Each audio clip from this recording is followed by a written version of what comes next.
Dia yang muncul dari padang gurun, Dia agung mulia.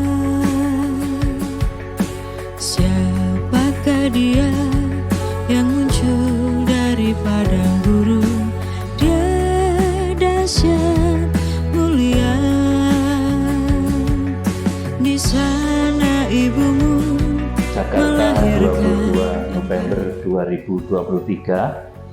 Saya akan menyampaikan satu studi firman Tuhan, pembukaan rahasia firman yang ini merupakan satu pengetahuan penting untuk saudara mempersiapkan diri menjelang kedatangan Tuhan yang semakin hari semakin di depan mata, semakin dekat. Saya akan mengambil tema saat ini, ciri-ciri mempelai Kristus yang hidup sampai akhir zaman. Jadi ini merupakan ciri-ciri orang yang hidup sampai Tuhan Yesus Kristus datang. Itu dia memiliki karakter, memiliki ciri hidup, bahkan akan melalui beberapa tahapan tanda-tanda zaman yang harus kita ketahui. Jadi kalau seperti firman Tuhan katakan, kalau ada deru perang, jangan cepat engkau menjadi gelisah, karena bangsa akan bangkit melawan bangsa. Namun itu nanti ada rahasianya, jadi saudara jangan mudah gelisah oleh hal-hal yang semacam itu. Saudara, jadi mempelai Kristus itu adalah jemaat-jemaat yang memenuhi standar iman minimal. Kalau di dalam bait suci Allah itu menempati ruang kudus, jadi minimal itu menempati ruang kudus pada saat Wahyu pasal 12 digenapi, atau pada pertengahan 7 tahun kegenapan kitab Wahyu. Jadi ketika masa antikris terjadi, kanak-kanak rohani itu dibiarkan terinjak-injak, pelataran itu dibiarkan diinjak-injak bangsa asing. Kemudian minimal yang menjadi mempelai Kristus itu adalah orang-orang yang rohaninya menempati ruang kudus. Ruang kudus itu di dalamnya ada 3 benda, ya saudaraku. Ini sudah saya pernah terangkan pada saudara. Ada pelita emas, kemudian ada meja roti sajian, dan kemudian ada mezbah dupa. Di dalam hidup saudara itu orang yang rohaninya mencapai ruang kudus, itu pasti ada urapan Roh Kudus, pelita emas. Kemudian ada persekutuan dengan firman Tuhan. Senang kalau baca firman Tuhan, ya. Jadi biasakan senang baca firman Tuhan. Kemudian harus memiliki saat teduh. Ya saudaraku, saat teduh di mana saudara itu nanti dengan saat teduh itu saudara akan dimeteraikan. Sebab saat kita dimeteraikan oleh Roh Kudus itu di mana kita memiliki saat teduh. Kita memiliki waktu tersendiri, memiliki jam-jam khusus untuk Tuhan. Kalau di dalam Alkitab Wahyu pasal 8 itu terjadilah sunyi senyap setengah jam lamanya. Saudaraku, kalau Tuhan Yesus katakan tidak bisa berjagakah kamu 1 jam saja. Saudara, saya teringat kalau penggembala itu memberikan tanda kepada binatang piaraannya, ya saudaraku, mungkin lembu, domba, saudaraku, itu lembu domba itu harus dalam kondisi yang diam, tidak kebanyakan tingkah, tidak kakean pola bahasa Jawanya, saudaraku. Jadi ketika lembu domba itu dia bisa diam, baru bisa dikasih tanda cos dengan besi panas itu, saudaraku.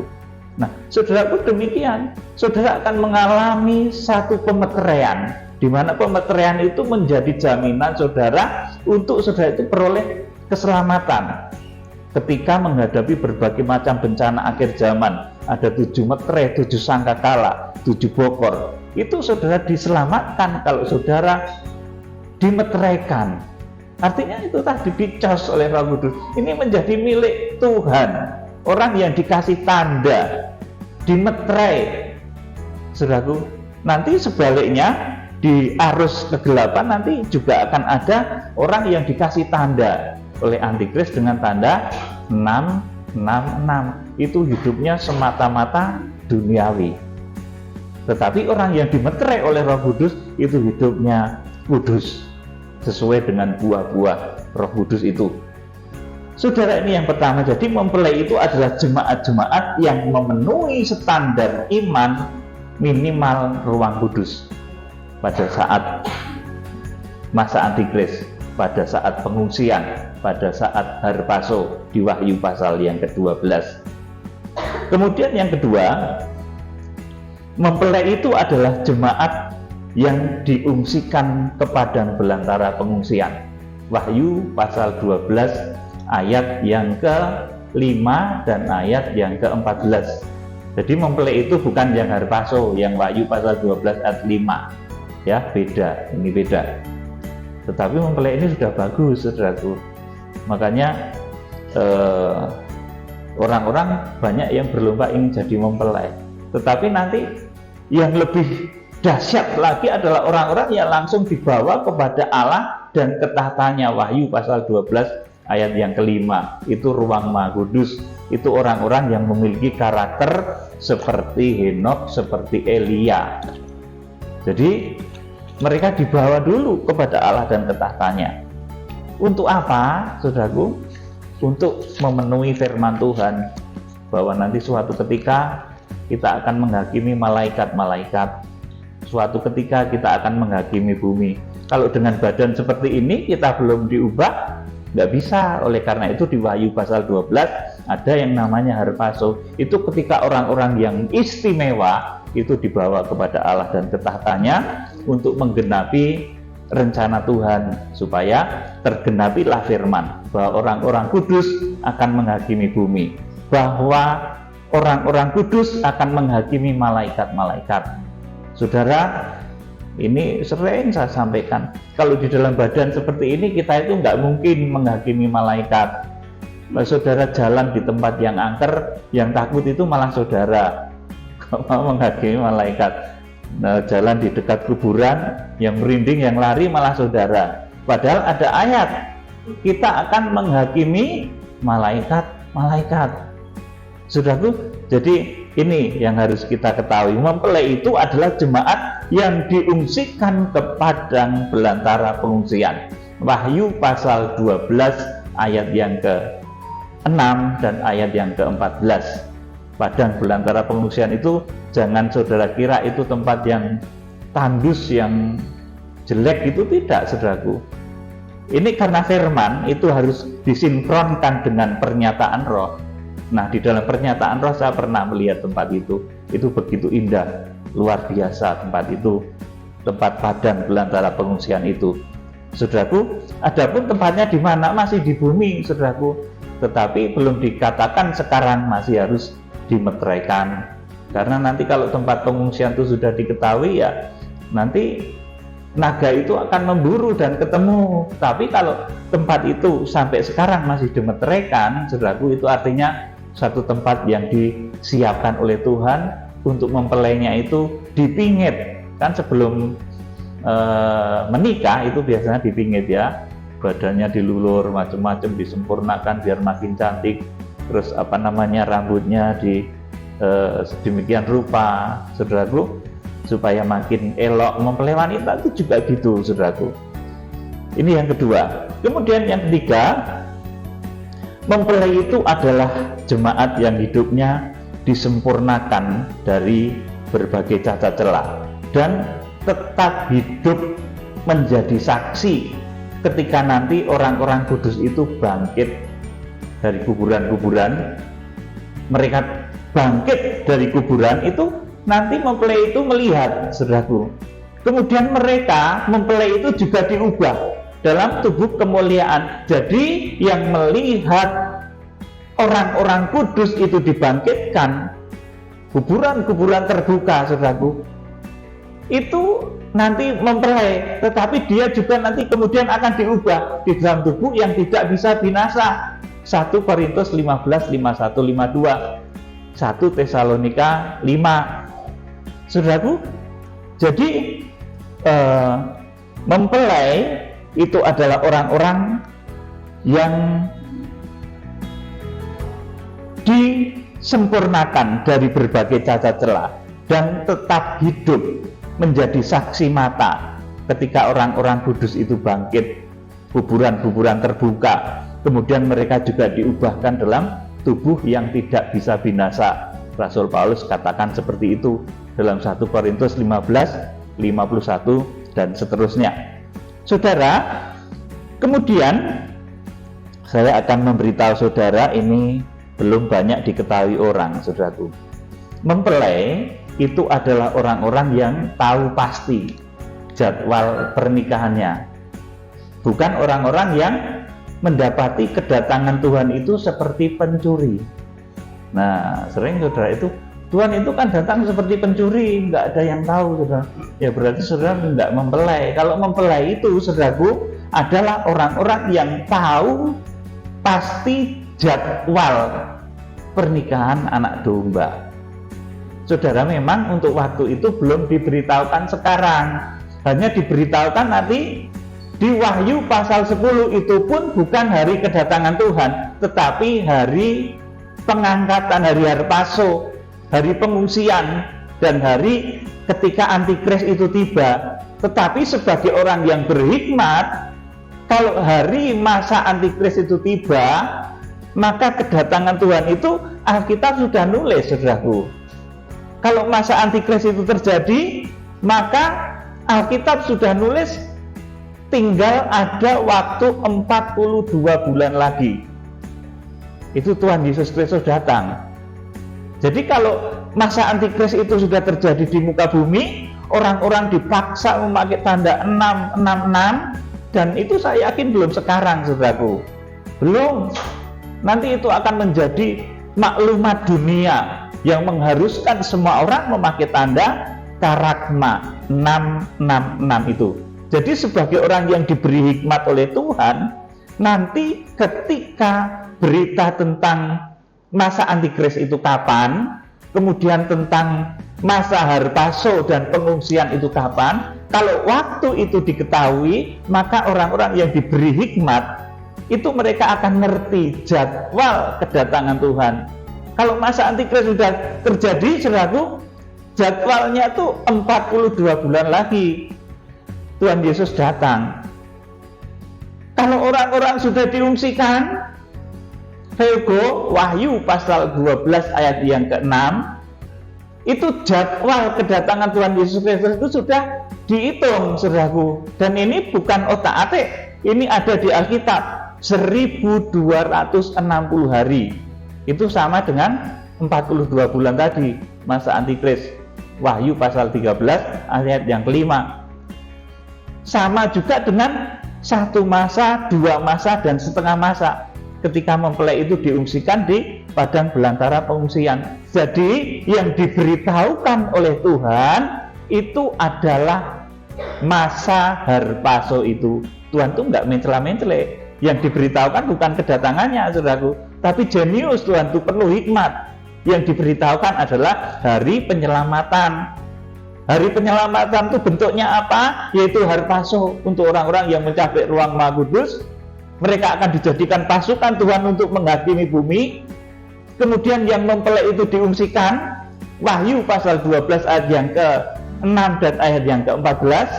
Kemudian kanak-kanak rohani atau pelataran itu diizinkan diperangi oleh naga. Wahyu pasal 12 ayat yang ke-17 dan Wahyu pasal yang ke-11 ayat 1 dan kedua. Itu bentuk penyelamatan Tuhan di akhir zaman untuk menghindari masa Antikris. Kita akan membaca, saudaraku, karena orang-orang itu sering nggak ngerti, saudaraku. Tuhan itu kan datangnya seperti pencuri. Nggak perlulah kita terlalu serius belajar Alkitab. Nggak perlulah kita terlalu serius sembahyang. Nanti kan Tuhan itu datang seperti pencuri. Yuk kita akan baca Matius pasal 24 ayat 37, Matius 24 ayat 37 sampai 44. Saya mohon Mbak Yeta. Matius 24 ayat 7. Ya. Sebab sebagaimana halnya pada zaman Nuh, demikian pula halnya kelak pada kedatangan Anak Manusia. Terus Sebab sebagaimana mereka pada zaman sebelum air bah itu makan dan minum, kawin dan mengawinkan, sampai kepada hari Nuh masuk ke dalam bahtera. Dan mereka tidak tahu akan sesuatu sebelum air bah itu datang dan melenyapkan mereka semua. Demikian pula lah halnya kelak pada kedatangan Anak Manusia. Terus Pada waktu itu kalau ada 2 orang di ladang, yang seorang akan dibawa dan yang lain akan ditinggalkan. Terus Kalau ada 2 orang perempuan sedang memutar batu gilangan, yang seorang akan dibawa dan yang lain akan ditinggalkan. Terus Karena itu berjaga-jagalah, sebab kamu tidak tahu pada hari mana Tuhanmu datang.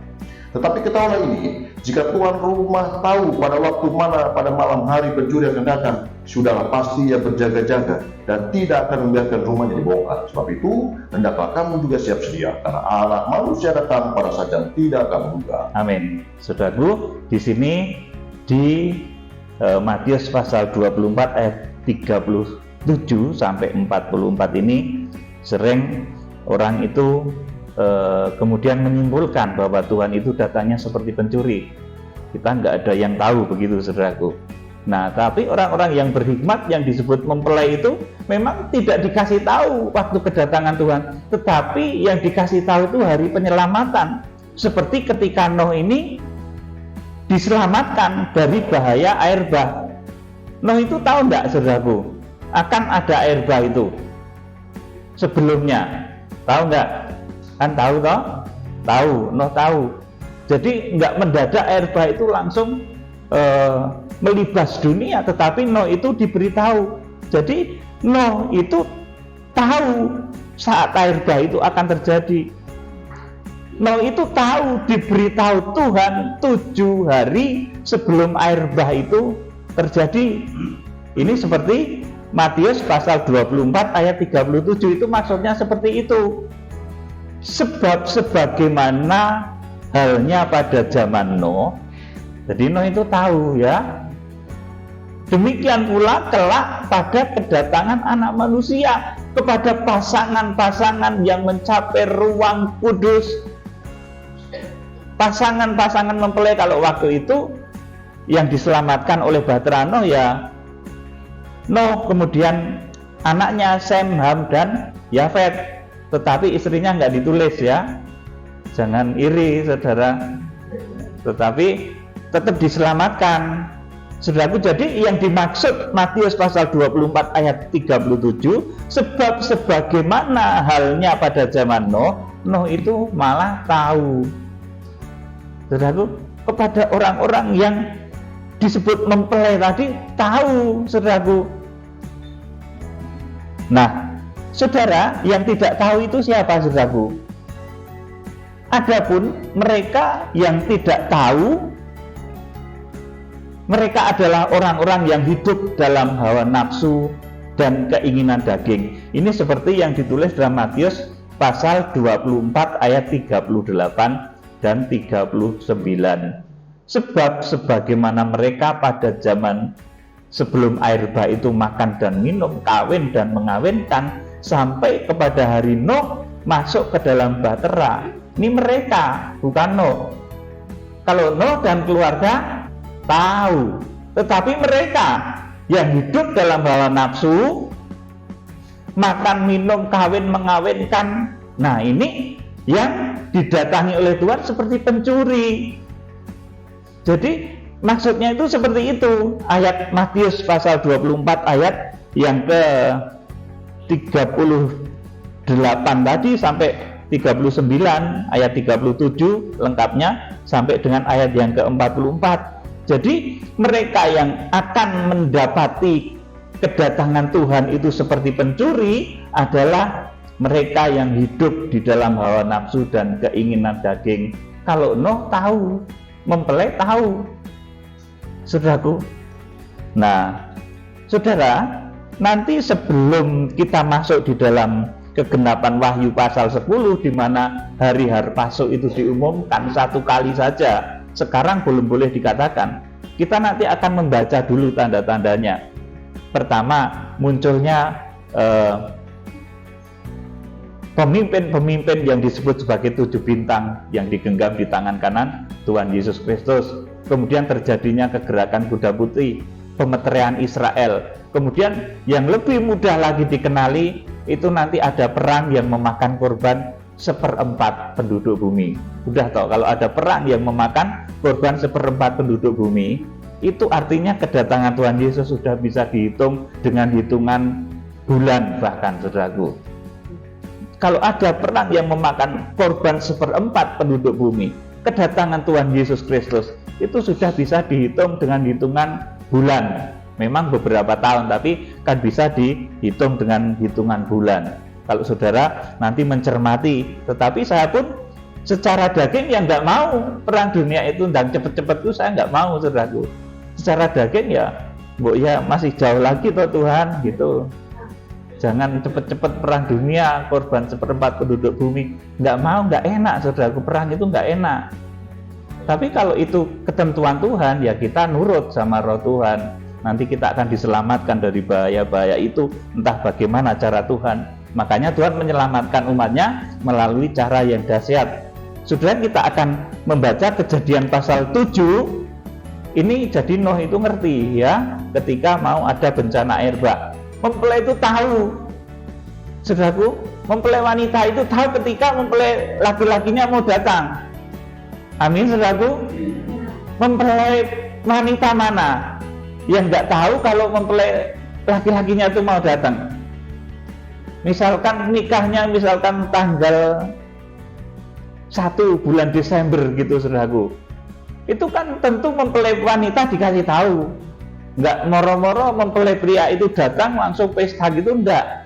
Tapi pasti dikasih tahu. Nah, ini pemberitahuan itu nanti di Wahyu pasal 10 dan hanya 1 kali, tidak boleh sekarang. Dan tidak boleh, saudaraku, lepas dari rencana Tuhan. Tidak boleh sekarang dikatakan. Wahyu pasal 10 itu nanti digenapi 1 kali saja. Kita akan membaca Kejadian pasal 7 ayat 1 sampai yang ke-4. Pak Yeta. Lalu berfirmanlah Tuhan kepada Nuh, masuklah ke dalam bahtera itu, engkau dan seisi rumahmu, sebab engkaulah yang kulihat benar di hadapanku di antara zaman ini. Terus, dari segala binatang yang tidak haram haruslah kau ambil 7 pasang, jantan dan betinanya, tetapi dari binatang yang haram 1 pasang, jantan dan betinanya.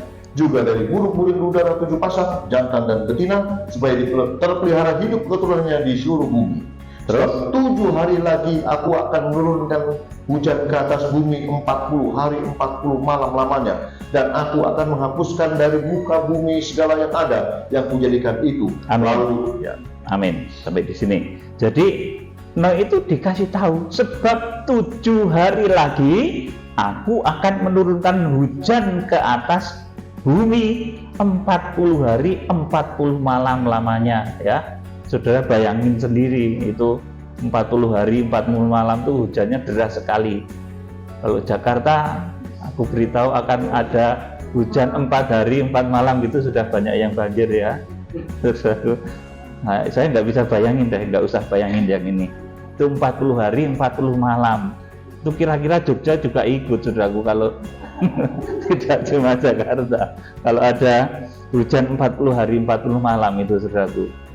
Saudara, jadi lo itu tahu ketika mau ada bencana air bah. Nah, mempelai wanita ini juga tahu nanti ketika di akhir zaman itu akan ada masa antikris. Makanya diberitahulah oleh seorang tokoh dunia yang disebut di dalam Wahyu pasal 10 ayat 1 sampai 4 itu sebagai malaikat yang wajahnya itu seperti matahari. Itu hamba Tuhan, saudaraku. Nanti hamba Tuhan yang dipakai untuk memberitakan masa penyelamatan. Seperti Nuh itu diberitahu 7 hari lagi akan ada air bah. Nanti malaikat yang berwajah matahari ini akan berbicara juga. Nanti pada tanggal sekian, bulan sekian, tahun sekian akan ada harpazo, akan ada pengungsian, dan bumi akan dilanda masa antikris. Dia sambil berjanji bersumpah, demi Dia yang hidup, sampai selama-lamanya. Itu yang saya sebut sebagai malaikat yang berwajah matahari, itu tokoh, dan saya berharap itu dari Indonesia, dan saya yakin itu munculnya dari negeri timur yang berlambang burung Garuda.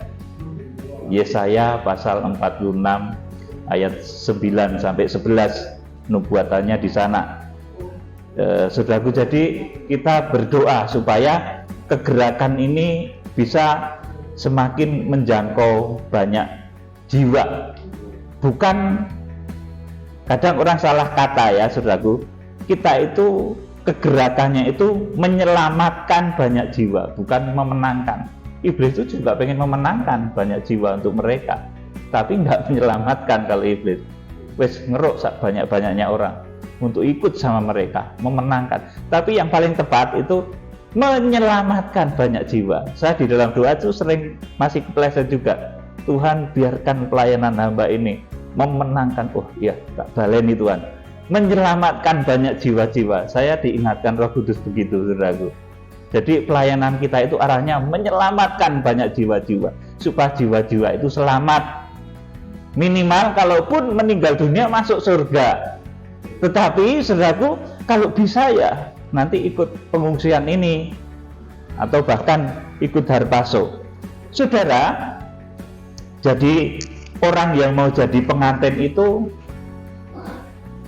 tahu jadwal pastinya kapan hari pesta pernikahannya. Jadi dari dulu ya, ini sudah ada yang memberitakan tentang mempelai. Tetapi jadwalnya itu kok ngambang, saudaraku. Ngambang terus, saudaraku. Nah, ketika firman Tuhan, pembukaan rahasia firman ini semakin detail, saudaraku, ini menandakan masa itu sudah semakin dekat. Dan nanti akan ada penjadwalan yang pasti, bukan hari kedatangan Tuhan loh ya. Kalau Tuhan sudah ngomong mengenai kedatangan anak manusia, Tuhan tidak ngomong. Itu rahasia Bapa. 3 kali Tuhan ditanya seperti itu. Sampai di dalam tubuh kebangkitan, ketika ditanya para murid, Tuhan juga nggak ngomong karena itu kebijakan Bapa. Tetapi ketika nanti anak laki-laki itu sudah dibawa kepada Allah dan ke tahta Bapa, ya jadi tahu, saudaraku, jadwalnya itu dadi manten kapan, itu jadi ngerti. Ketika masa antikris itu terjadi, ketika pengungsian itu terjadi, masa Harpaso itu terjadi, saudaraku, nanti otomatis hikmat akan memberitahu saudara, oh iya, aku ingat ayat bahwa kalau sudah ada pengungsian itu nanti ada 1260 hari lagi. Nah, misalkan teman saudara nih, saudaraku, satu pelayanan, yang satu mendadak kok diungsikan, hilang. Wah, ini sudah dekat ini, sudah bisa ngitung, saudara. Kira-kira kurang lebih kedatangan Tuhan, bahkan sudah pasti kalau hal seperti itu terjadi. Teman pelayanan saudara, karena kebetulan kadar imannya nggak sama, yang satu di bawah, yang satu enggak. Tapi saya berdoa di bawah semua ya, diungsikan, minimal diungsikan semua. Tapi memang Alkitab itu menulis ada 2 orang di ladang, yang satu di bawah, yang satu ditinggalkan. Itu satu ladang pekerjaan, satu ladang pelayanan, saudaraku. Karena memang kadang ada perbedaan kadar rohani ya, saudaraku. Jadi seperti itu. Jadi kalau namanya mempelai wanita, itu pasti diberitahu jadwal pesta pernikahannya itu kapan. Nggak mungkin mempelai wanita itu nggak dikasih tahu, saudaraku. Amin. Jadi kalau Tuhan itu mempelai pria mau datang kepada saudara, itu nanti jadwalnya itu akan dikasih tahu, meskipun saudara harus memiliki hikmat untuk mengetahuinya. Saudara, kita akan membaca Wahyu pasal 19. Ini saat pernikahan atau perkawinan anak domba. Wahyu 19 ayat 6 sampai 9. Pak Yipta bacakan Wahyu 19 6-9. Lalu aku mendengar seperti suara himpunan besar orang banyak, seperti desau air bah dan seperti deru guru yang hebat. Katanya, haleluya, karena Tuhan Allah kita yang maha kuasa telah menjadi Raja. Marilah kita bersuka cita dan bersorak-sorai dan muliakanlah Dia, karena hari perkawinan anak domba telah tiba dan pengantinnya telah siap sedia. Dan kepadanya dikaruniakan supaya memakai kain lenan halus yang berkilau-kilauan dan yang putih bersih. Lenan halus itu adalah perbuatan-perbuatan yang benar dari orang-orang kudus. Lalu ia berkata kepadaku, tuliskanlah, berbahagialah mereka yang diundang ke perjamuan kawin anak domba. Katanya lagi kepadaku, perkataan ini adalah benar, perkataan-perkataan dari Allah. Amin. Jadi Wahyu pasal 19 ayat 6-9 ini adalah pelaksanaan dari pernikahan anak domba. Jadi pelaksanaannya di Wahyu pasal 19 ayat 6 dan 9 sampai 9. Ini identik dengan kedatangan Tuhan Yesus. Saudaraku, kalau di Wahyu pasal 12 ketika ada yang harpaso dibawa kepada Allah dan ketahtanya, itu Tuhan Yesus belum datang, saudaraku. Belum perjamuan kawin. Kemudian wanita itu diungsikan. Ketika pengungsian terjadi, itu Tuhan Yesus juga belum datang. Kemudian ketika masa antikris itu terjadi, itu Tuhan Yesus juga belum datang. Melainkan di akhir dari 1260 hari, wanita itu diungsikan, dipelihara, disempurnakan di padang belantara pengungsian, yang digambarkan suasananya di Yesaya pasal 35 itu. Di akhir 1260 hari itu, itulah hari perjamuan malam kawin anak domba. Jadi ketika nanti terjadi pengungsian, otomatis jadwal Wahyu pasal 19 ayat 6-9 ini sudah tahu. Kalau tiba-tiba nanti di samping saudara, teman saudara tiba-tiba diungsikan, wus, saudara kok enggak? Wah, saudara, berarti masuk masa antikris, saudara. kalau teman yang saudara di dekat saudara itu tiba-tiba diungsikan, saudara kok enggak? Wah, ini masuk masa antikris. Tapi jangan takut juga, masa antikris enggak lama, saudaraku, cuma 3,5 tahun. Jadi meskipun dibunuh itu nanti 3,5 tahun lagi udah bangkit. Jangan terlalu takut lah, saudaraku. Jadi seperti itu ya. Andai pun masuk ke zaman antikris, nanti dipaksa pakai tanda 666, ingat omongannya Pak Peter. Itu kalau kebetulan loh, saudara. Tapi saya berharap di sini jangan ada, ya, jangan ada yang masuk di masa antikris itu, masuk di masa yang penuh kesulitan, di mana nanti seluruh manusia akan dipaksa untuk memakai tanda 666. Ditolak saja ya kalau dipaksa, meskipun nyawa taruhannya. Karena saudara ingat, kalau masa antikris penandaan 666 itu diberikan, itu kedatangan Tuhan, perjamuan malam kawin anak domba itu sudah nggak lama. Nah, jadi mati pun nggak apa-apa, nanti bangkit sebentar lagi. Tapi ya sebaiknya juga jangan, meskipun ini satu hal yang paling mengerikan, tetapi itu pun jangan membuat saudara takut, karena di dalam waktu yang tidak lama lagi itu Tuhan Yesus, penjadwalannya sebagai mempelai pria surga itu sudah akan datang, nggak lebih dari 42 bulan masa antikris itu. Wahyu pasal 13 ayat yang ke-5 tuliskan seperti itu. Jadi kalau masa antikris itu terjadi, kebetulan saudara kok pas berdosa, pas emosi, pas habis marah-marah, masa antikris tiba, saudara ketinggalan, ya terpaksa harus berani menolak tanda karagma 666. Nggak apa-apa, karena nanti misalkan dibunuh antikris pun nanti 3,5 tahun sudah akan dibangkitkan, saudaraku. Jadi seperti itu. Jadi Tuhan Yesus itu tidak datang seperti pencuri. Ini ditulis di dalam Matius pasal 24 ayat yang ke-43. Kalau saudara membaca tadi Matius 24 ayat 43, itu dituliskan di sana. Coba dibaca Pak Yeta. Matius 24 ayat 43, Matius 24 ayat 43, ayat 43. satu ayat saja. Matius 24 ayat 43. Tetapi ketahuilah ini, jika tuan rumah tahu pada waktu mana pada malam hari pencuri akan datang, sudahlah pasti ia berjaga-jaga dan tidak akan membiarkan rumahnya dibongkar. Amin. Jadi kepada mempelai itu orang yang tahu kapan mempelai prianya itu akan datang. Tuhan tidak akan datang seperti pencuri kepada mempelai wanitanya. Masa mempelai pria itu nyolong mempelai wanitanya, saudaraku? Ya tidak, saudaraku. Langsung datang.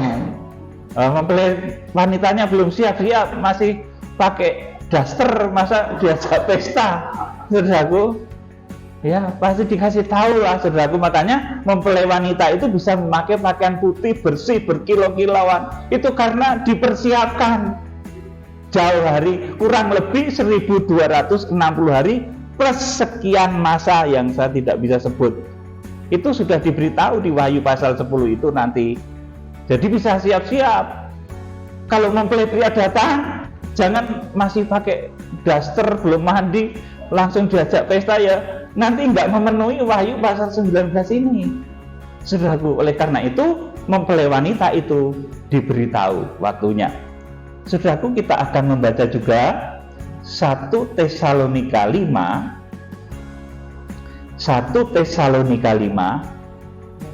ayat 1 sampai ke 4. Tetapi tentang zaman dan masa, saudara-saudara, tidak perlu dituliskan kepadamu, karena kamu sendiri tahu benar-benar bahwa hari Tuhan datang seperti pencuri pada malam. Iya.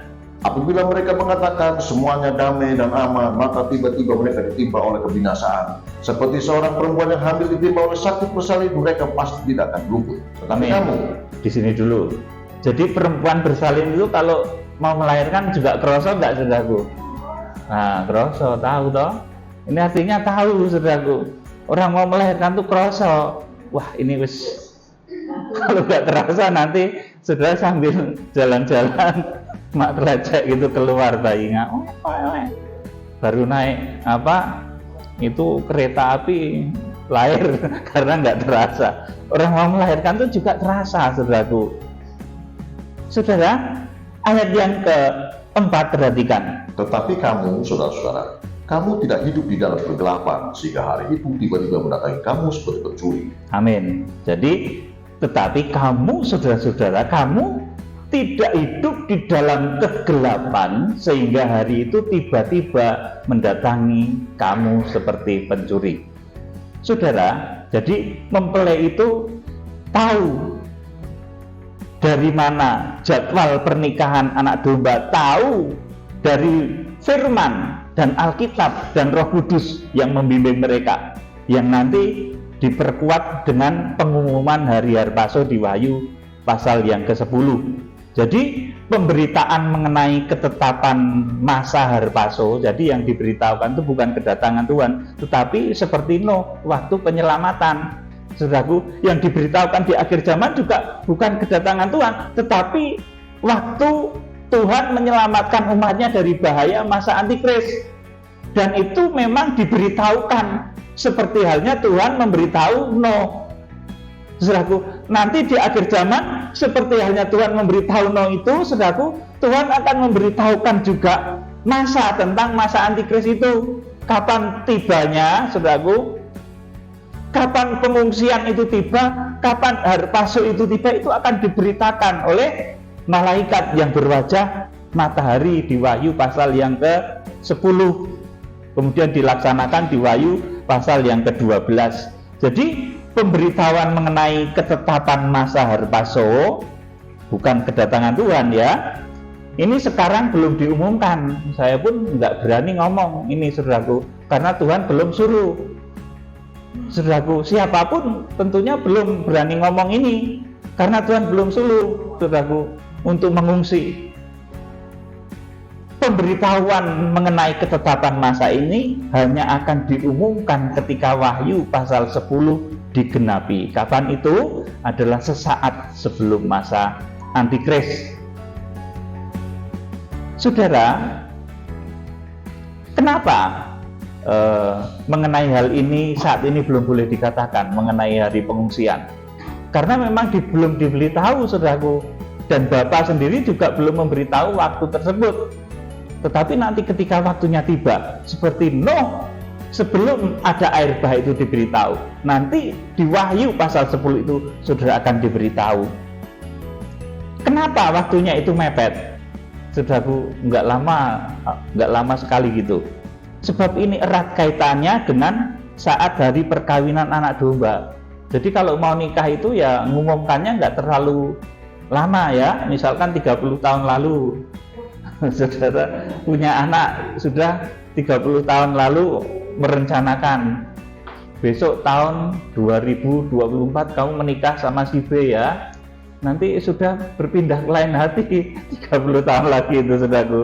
Jadi mempelai ini saudaraku, pengumumannya mengenai hari pernikahannya itu nggak terlalu singkat juga nggak terlalu lama, artinya ini waktu yang sangat ideal. Ideal bagi apa? Bagi umur manusia.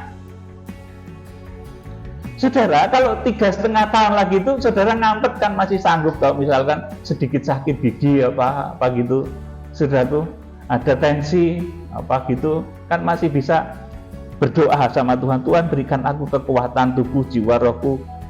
Artinya 3,5 tahun ini waktu yang ideal untuk manusia, bukan 50 tahun yang lalu atau 60 tahun yang lalu atau 30 tahun yang lalu. Tuhan belum umumkan hari Harpaso itu, karena ini hari pernikahan saudaraku, menyangkut hari pernikahan 1260 hari kemudian, ini hari pernikahan anak domba setelah hari Harpaso itu saudaraku. Jadi begitu ya saudaraku, karena erat kaitannya dengan saat perkawinan anak domba yang identik dengan hari kedatangan Tuhan Yesus Kristus. Saudara, ketetapan masa Harpaso ini tidak diumumkan saudaraku zaman dulu-dulu ya saudaraku, 15 atau 30 tahun yang lalu. Yang pertama, sebab pernikahan anak domba itu adalah pernikahan rohani antara Tuhan Yesus dan jemaat-jemaat yang hidup. Jadi yang dimaksud mempelai itu jemaat-jemaat yang hidup sampai Tuhan Yesus Kristus datang dan diungsikan, itu mempelai saudaraku. Nah, orang-orang yang meninggal di dalam kebenaran yang dibangkitkan itu bukan mempelai, itu yang diundang. Jadi kalau saudara menggelar hajatan pengantin kan ada yang jadi manten ya saudaraku, ada yang diundang. Nah, yang meninggal orang-orang kudus yang dibangkitkan itu orang-orang undangan saudaraku, para undangan. Nah, yang jadi manten kan nggak diundang, sudah ngerti saudaraku, seperti itu. Saudara yang dikasih Tuhan, jadi pernikahan anak domba itu adalah pernikahan rohani antara Tuhan Yesus dan jemaat-jemaat yang hidup. Oleh karena itu pemberitahuannya melalui satu kurun waktu yang ideal, yaitu 3,5 tahun sebelum itu. Saudaraku, itu pun masih disamarkan dengan hari Harpaso. Ini hikmat loh saudaraku. Saya tidak menjelaskan kapan kedatangan Tuhan itu, bukan saudaraku, tetapi yang saya jelaskan itu hari Harpaso. Kalau begitu hari Harpaso ini diketahui, maka hikmat akan memberitahu saudara bahwa kedatangan Tuhan sudah ada 1260 hari lagi. Kedatangan Tuhan sudah menunggu 1 masa, 2 masa, setengah masa lagi. Saudaraku, kemudian saudaraku, kepastian mengenai masa Harpaso itu diberitahukan, maka Harpaso atau yang dibawa langsung kepada Allah dan ke tahtanya, kemudian yang diungsikan atau Theogo dan orang-orang yang tertinggal di masa Antikris itu terjadi. Dan apabila masa penyelamatan itu diketahui saat hari perkawinan anak domba atau kedatangan Tuhan itu sudah ada hitungannya saudaraku, dan itu yang menghitung sudah bukan kita lagi, sudah bukan ngarang-ngarang lagi saudaraku, sudah betul-betul hitungan pasti. Kalau saudara nanti sudah bertemu dengan satu masa di mana temanmu yang satu mendadak diungsikan, Theogo hilang lap gitu saudaraku, nah itu sudahlah, itu masuk ke dalam masa yang disebut masa harpaso itu, saudaraku. Dan itu kedatangan Tuhan sudah ada hitungannya di Alkitab ini. Sudah bukan kita lagi yang hitung. Hitungannya adalah 1260 hari atau 42 bulan atau 3,5 masa. Nah, saudaraku, jadi ini yang harus kita ketahui.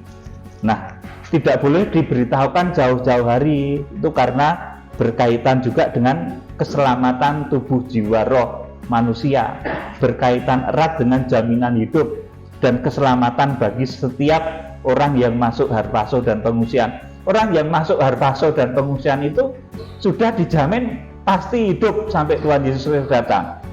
Makanya saudaraku, kurun waktunya, jeda waktunya itu tidak lama, hanya diberi waktu sudah pasti 1260 hari. Jadi sesudah harpaso itu ada waktu 1260 hari. Itu baru boleh dikatakan nanti ketika Wahyu pasal 10 digenapi. Sudah yang dikasihi Tuhan Yesus Kristus, sebab Raja Daud itu juga pernah ngomong kalau manusia itu umurnya berapa? Di 70 tahun. Jadi kalau sudah 60-70 tahun itu ya bersyukur, apalagi masih seger, masih sehat, awet muda itu bersyukur selalu sampai Tuhan Yesus Kristus datang. Nabi Musa malah 120 tahun tidak apa-apa. Saudaraku, jadi kita berharap nanti ketika berita harpaso ini terjadi, saudara itu masih sehat, masih bisa senyum-senyum, atau kalau sakit ya sakit gigi dikit-dikit ditahan. Saudaraku, tidak apa-apa. Saudara, kita akan baca Mazmur 90 ayat yang ke-10. Mazmur 90 ayat yang ke-10. Mazmur 90. Mazmur 90 ayat yang ke-10. Mazmur 90 ayat 10. Masa hidup kami 70 tahun, dan jika kami kuat 80 tahun, dan kebanggaannya adalah kesukaran dan penderitaan, sebab berlalunya buru-buru dan kami melayang lenyap. Amin. Itu kata Raja Daud, dan prakteknya ada yang bisa 120 tahun, itu Musa 120 tahun. Orang-orang Jepang saat ini juga masih banyak yang umurnya 80, 90, bahkan 100 juga ada. Indonesia juga ada, cuma nggak terekspos karena mungkin orang di desa atau gimana.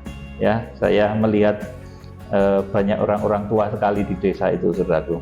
Jadi layaknya penetapan hari pernikahan tidak boleh terlalu lama, tidak boleh juga terlalu mepet, saudaraku. Jadi memberitakan ketetapan masa penyelamatan atau masa harpaso itu, saudaraku, waktunya tidak boleh terlalu lama dari waktu itu digenapi. Ketika nanti anak domba itu mengadakan perjamuan malam kawin, ketika nanti orang-orang yang mati dibangkitkan, yang masih hidup diubahkan di dalam tubuh kemuliaan, saudaraku, pengumumannya itu nggak boleh terlalu lama, dan itu hanya terjadi di Wahyu pasal 10.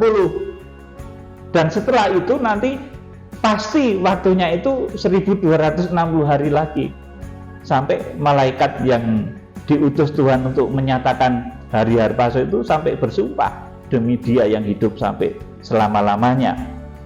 Saudara yang dikasihi Tuhan, kita akan baca Wahyu pasal 10 ayat 1 sampai yang ke-11. Dan aku melihat seorang malaikat lain yang kuat turun dari surga, berselubungkan awan, dan pelangi ada di atas kepalanya, dan mukanya sama seperti matahari, dan kakinya bagaikan tiang api. Dalam tangannya ia memegang sebuah gulungan kitab kecil yang terbuka. Ia menginjakkan kaki kanannya di atas laut dan kaki kirinya di atas bumi. Dan ia berseru dengan suara nyaring sama seperti singa yang mengaum. Dan sesudah ia berseru, ketujuh guru itu memperdengarkan suaranya. Dan sesudah ketujuh guru itu selesai berbicara, aku mau menulisnya. Tetapi aku mendengar suara dari surga berkata, meteraikanlah apa yang dikatakan oleh ketujuh guru itu, dan janganlah engkau menuliskannya. Amin. Ini Rasul Yohanes sebetulnya sudah ngerti bahwa nanti hari harpaso itu tanggal sekian, bulan sekian, tahun sekian, itu mau ditulis, saudaraku. Tetapi ada suara dari surga yang berkata, jangan engkau menuliskannya. Disuruh memeteraikan. Ini rahasia harpaso, saudaraku.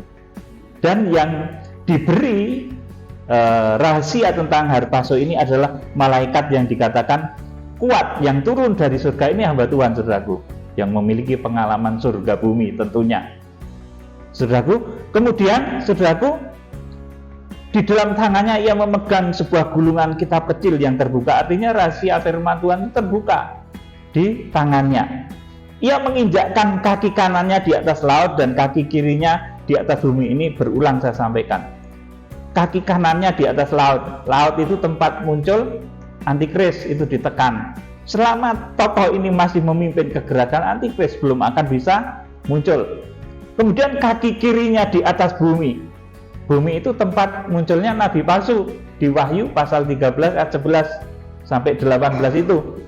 Saudaraku, selama tokoh yang disebut malaikat yang berwajah matahari ini masih memimpin kegerakan, nabi palsu juga nggak akan bisa muncul karena ditekan oleh kekuatan spiritualnya tokoh ini. Saudaraku, kekuatan rohani yang bersumber dari Tuhan Yesus Kristus juga.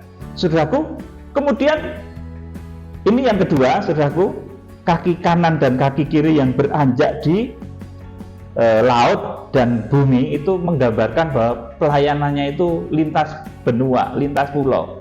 Jadi ini pelayanannya kuat, saudaraku. Kadang itu ada pelayan Tuhan tuh pelayanannya tuh kakinya nggak kuat, jadi kena gosip sedikit jatuh, saudaraku.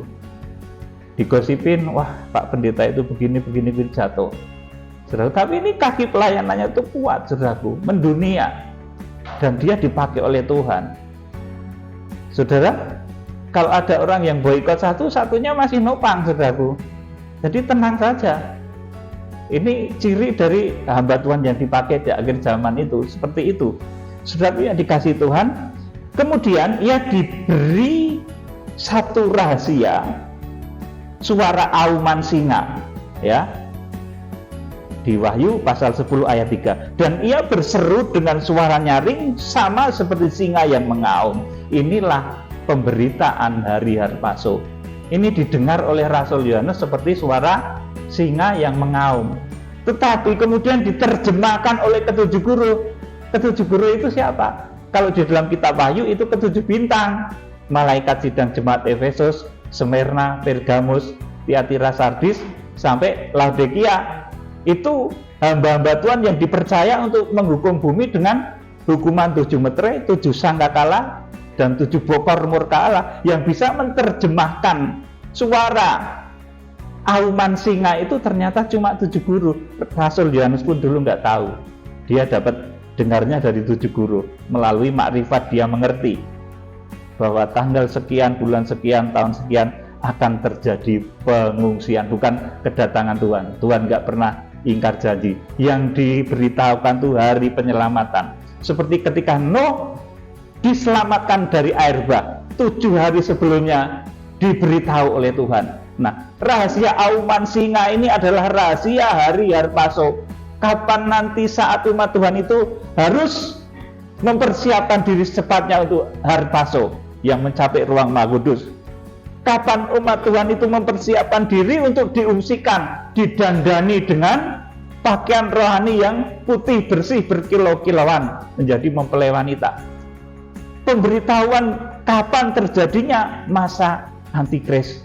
Ini yang dimaksud auman singa yang dahulu diterjemahkan oleh ketujuh guru. Baru setelah diterjemahkan ketujuh guru itu Rasul Yohanes bisa ngerti. Mau ditulis ini di sini saudaraku dulu. Tahun sekian, bulan sekian, ini. Tapi rupanya ada suara dari langit. Meteraikanlah apa yang dikatakan oleh ketujuh guru itu dan janganlah engkau menuliskannya. Dan ini nanti dibuka di Wahyu pasal 10. Saudara-saudara sabar menunggu itu, karena kita mengikuti alur dari Roh Kudus dan firman Tuhan saja. Kalau firman dan roh itu menghendaki memang segera digenapi di era kita, ya kita bersyukur, saudaraku. Tanda-tanda zaman sudah mendekat ke sana. Ayat yang kelima dari Wahyu 10. Ayat kelima. Dan malaikat yang kulihat berdiri di atas laut dan di atas bumi mengangkat tangan kanannya ke langit. Dan ia bersumpah demi Dia yang hidup sampai selama-lamanya, yang telah menciptakan langit dan segala isinya, dan bumi dan segala isinya, dan laut dan segala isinya, katanya, tidak akan ada penundaan lagi. Iya, tidak akan ada penundaan lagi. Amin. Sampai di sini saja. Jadi malaikat ini yang diberi mengerti tentang ketetapan masa penyelamatan, bukan ketetapan kedatangan Tuhan, tapi ketetapan tentang masa penyelamatan. Seperti Nuh diberitahu mengenai kapan harus masuk ke bahtera, karena akan ada banjir bah. Itu 7 hari sebelum air bah itu datang. Nah, nanti malaikat sang surya ini saudara juga akan mengumumkan gereja Tuhan harus siap pada hari sekian, tanggal sekian, tahun sekian, karena akan terjadi di bumi masa antikris, akan terjadi harpaso dan pengungsian. Saudaraku, kalau pada zaman Nuh yang diselamatkan itu Nuh dan keluarganya itu di bahtera paling atas ya, saudaraku. Saya yakin secara etis dia ditempatkan di bahtera yang paling atas karena 3 tingkat bahteranya. Kemudian binatang-binatang yang tidak karam itu di bawahnya. Itu 7 pasang. Kemudian yang paling bawah itu binatang yang karam. Itu 1 pasang. Saya yakin posisinya seperti itu, Nuh itu paling atas. Ini keyakinan saya dan ini pasti benar, saudaraku. Nggak mungkin Nuh ditaruh di bawah, nanti kalau ular yang ditaruh di atas gimana? Kalau berak, saudaraku. Ada ya, ini secara etis ya, secara etis seperti itu. Jadi perihal kerajaan surga pun ini ada etikanya, atau kalau tadi disebut sebagai tahbisan. Ini Nuh pasti yang di atas, nggak mungkin Nuh di bawah sendiri, saudaraku. Dan saudara pernah saya terangkan toh, Nuh itu umurnya 900 tahun lebih. Itu tingginya bukan setinggi saya, dia pasti lebih tinggi dan pasti lebih gagah. Makanya nyuruh harimau masuk itu seperti nyuruh kucing aja, saudaraku. Karena Nuh itu gede, saudaraku. Saya yakin Nuh itu gede, tidak sekecil kita. Sekarang kita yang takut sama harimau. Kalau dulu itu Nuh lihat harimau itu kayak saudara lihat kucing gitu. Ayo masuk gitu. Ya, saya ini tidak kemudian mengajarkan bahwa Nuh itu raksasa besar sekali, tidak ya saudara. Tetapi menurut ukuran umur, kemudian kita berpikir dengan hikmat, itu memang begitu. Orang yang umurnya 900 tahun itu pasti tinggi besar dan gagah, nggak mungkin kecil mungil gini, saudaraku. Adam itu juga pasti tinggi besar gagah, saudaraku. Makanya ketika dalam penglihatan saya melihat Tuhan Yesus itu juga tinggi besar, dan saya bersyukur, saudaraku yang dikasihi Tuhan Yesus Kristus. Jadi ini rahasia yang dalam ya. Jadi Nuh itu bukan manusia yang kecil, tapi dia pasti besar pada masanya. Sem, Ham, Yafet. Kemudian pada saat itu sebelum air bah itu kan ada kejadian di mana malaikat-malaikat yang jatuh itu menghampiri anak-anak manusia yang cantik-cantik. Kemudian lahirlah raksasa-raksasa yang gagah, orang-orang yang gagah perkasa. Nah, orang bisa melahirkan bayi raksasa itu tentunya dia besar juga loh, saudaraku. Anak-anak manusia itu, saudaraku, bukan manusia yang kecil mungil, saudaraku, tapi itu manusia yang besar. Oleh karena itu, saudaraku, ini ada rahasia besar. Saya yakin bahtera Nuh itu tidak sebesar yang dibikin orang sekarang. Kalau hasta sekarang kan segini, jadi kalau 300 hasta itu ya nggak besar, saudaraku. Tapi hastanya Nuh itu panjang, pasti lebih panjang. Mungkin bisa sebesar kapal induk Amerika sekarang itu, bahtera Nuh itu, saudaraku. Jadi ini sekedar pengetahuan teologi ya, saudaraku, supaya saudara memiliki pola pikir yang berkembang ya, saudaraku. Nah, nanti kemudian di akhir zaman pelaksanaan dari harpaso yang disampaikan oleh malaikat yang berwajah matahari itu di Wahyu pasal 12 ayat yang kelima, itu yang langsung dibawa kepada Allah dan ketahatannya. Ayat yang ke-6 itu yang diungsikan, ayat yang ke-14 juga yang diungsikan, Kemudian Wahyu pasal 12 ayat 17 itu kanak-kanak rohani yang tertinggal. Jadi saudara, saya beritahu, kalau saudara menjadi bagian dari mempelai Kristus akhir zaman, tentunya saudara nanti akan diberi mengerti hal ini. Saudara jangan takut, saudara jangan lagi beranggapan Tuhan itu datang seperti pencuri. Tidak, saudaraku. Tuhan datang itu seperti mempelai pria yang akan menikahi mempelai wanitanya. Dan kalau mempelai wanita itu tidak suka diberi janji-janji palsu ya, saudaraku. Misalkan kamu tak nikahi ya, tapi kira-kira 17 tahun lagi, kelamaan, saudaraku. Makanya waktu idealnya itu 3,5 tahun. Diberitahukan di Wahyu pasal 10 itu kurang lebih 3,5 tahun, lebih sedikit. Kalau di dalam Bahterano tadi ceritanya itu 7 hari sebelum Bahterano. Nah, di Wahyu pasal 10 itu saya belum mengerti pasti itu seberapa lama, tetapi 3,5 tahun lebih sedikit. Nah, 3,5 tahun lagi tak nikahi itu masih satu yang luar biasa, suatu yang membuat nilai tambah, justru bisa persiapan. Mempelai wanita bisa siap-siap, mempelai pria bisa siap-siap. Jangan sampai seperti saya sampaikan tadi, nanti Tuhan sudah datang, saudara masih pakai daster, belum pakai pakaian putih bersih berkilo-kiloan, belum mandi lagi. Jadi kiranya Tuhan memberikan hikmat kepada saudara. Ini saya mulai memasuki bahasan-bahasan yang dalam direnungkan. Tuhan Yesus Kristus memberkati. Kita akan pujikan pujian